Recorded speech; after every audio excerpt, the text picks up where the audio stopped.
assassination of the Ayatollah Khamenei is a bargaining chip. It's to help Iran realize that it's on its last legs. A few actors in the Middle East now consider Iran as an existential threat. One of the biggest power players being Saudi Arabia. So people will be celebrating. There are many Sunni actors in the Middle East who will secretly be celebrating this response by Israel as a victory against one of their greatest rivals, Iran. Iran has already enriched beyond 20%, some stockpiles 60%. All Iran needed for a nuclear energy facility, if it were being honest.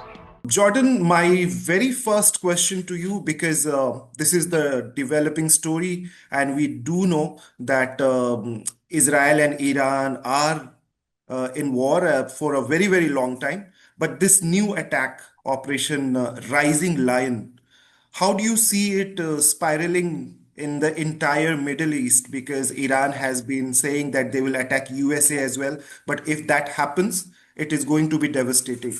Wars started by Iran's proxies has now been spiraling throughout the Middle East over the last year and a half. It was Iran ultimately who paid Hamas approximately $100 million a year, contributing that towards its budget, which invaded Israel on October 7th, 2023, and killed 1,200 innocent people. And of course, in recent years, Iran has also given anywhere between $400 million to $700 million, perhaps even upwards of that, to Hezbollah in Lebanon, just north of Israel, that amassed a rocket arsenal of 150,000 rockets that were once pointed at Israel, and that contributed to the October 7th war after it began. And not to forget the Houthis in Yemen, which have been firing unto recently drones into Israel, trying to cause attacks, and recently hit Ben Gurion International Airport in the Tel Aviv area.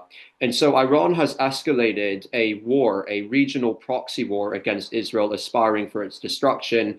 And even though Iran supports a Shiite version of Islamism, it's ironic that its disdain for Israel is so strong that over time it has actually sponsored Sunni Islamist groups such as Hamas and the Islamic Jihad. So it's a bit difficult to foretell where this current bout in the war will lead. Yeah. There's so many surprises unraveling as we currently speak. But it is the final piece in what has been a long war to undermine, first on Iran's part to undermine Israel, and in Israel's response to But Israel, undermine Israel, Israel existential. keeps saying Israel keeps saying they're attacking the nuclear sites. Okay, but how much Iran has developed their nukes?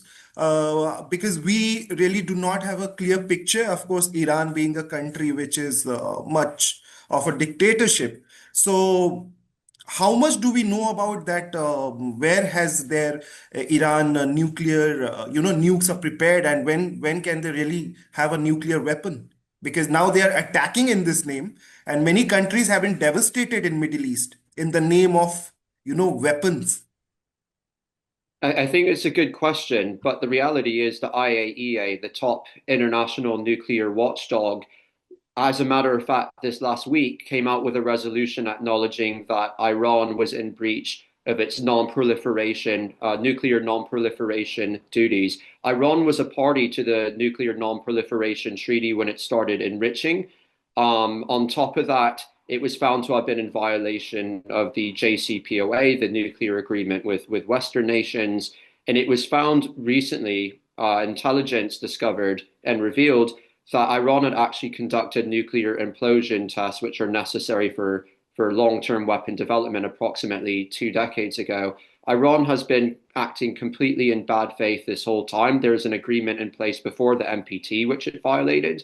And then to help people understand, to develop a nuclear weapon, you need to enrich nuclear stockpiles, uranium Right. stockpiles to Now about 20%. the other problem Yeah. that Russia just last week, they have brought their bombers, that too nuclear capable bombers near Iran in Far East, Middle East. So Russia is also, of course, not going to be silent if situation arises that Iran is going to attack US military bases. It is just yesterday that Iran said that if Israel attacks, it is going to be devastating, and they're not going to spare US bases. And there are at least 3,000 soldiers of USA who are there. So US somehow will have to participate in this war.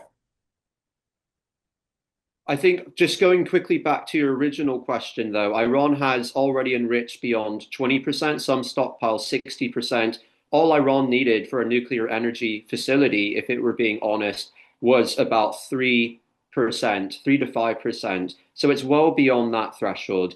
Regarding your question in regards to Russia and Iranian response and foreign intervention, it should be noted that Russia's hands are quite tied right now, especially when it comes to the war in Ukraine. It's possible that the reason Syria fell so quickly and Assad, a proxy of Russia in the Middle East, as well as for Iran, fell so quickly was because Russia simply couldn't sustain him anymore. They didn't have the resources, the time, the bandwidth.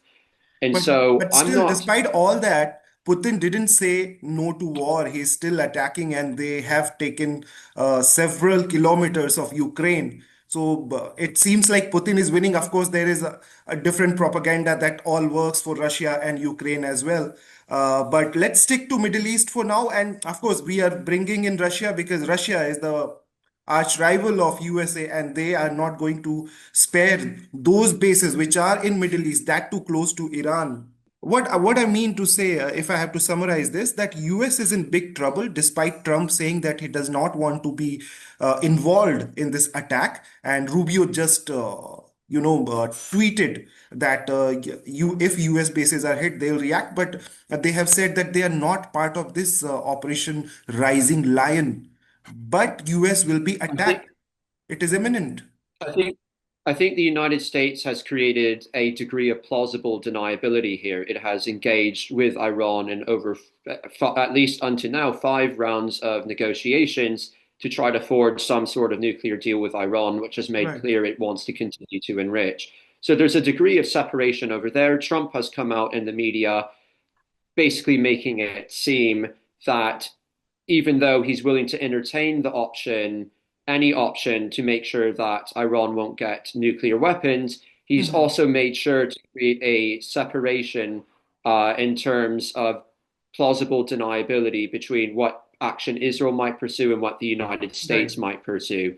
And so right now, Iran doesn't have tangible proof to go after the United States for the Mhm. developments right now in the Middle East. Of course, it seems that the United States does support Israel's efforts um, to defend itself against existential threats right now, but there still is that room that gives the United States some breathing We room to go in to see if there is any potential for some sort of nuclear deal on Sunday, which I highly doubt there will Yeah, be. yeah. I think the nuclear talks are going to fail for sure.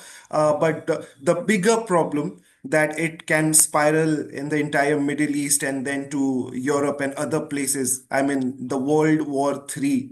Are we already in World War III, or there is something left, or this might start with this Operation Rising Lion? That's a good question. Nobody ever knows initially when they're kind of in a world war, as is what happened in World War One, and then in World War Two, people thought that policies of appeasement would eventually cause the end of that war, and it didn't. And so right now, it's hard to determine what the future holds. I can't imagine Russia will get involved with its bandwidth being as occupied as it is right now. China probably wouldn't want to unsettle the region given the investments it has in the One Belt, One Road initiative, which goes all throughout the Middle East. And on top of that, it's important to understand that there are many Sunni actors in the Middle East who will secretly be celebrating this response by Israel as a victory against one of their greatest rivals, Iran. Saudi Arabia also perceives of Iran as an existential threat, Hmm. as do some. I mean, a few actors in the Middle East now consider Iran as an existential threat.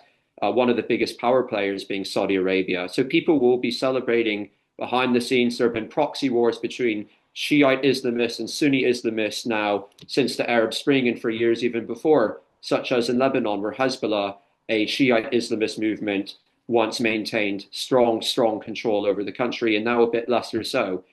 And so these proxy Jordan, wars continue. this Yeah. could be the final war and maybe end of Iran if Iran attacks US bases? Because Israel has killed the top command last year.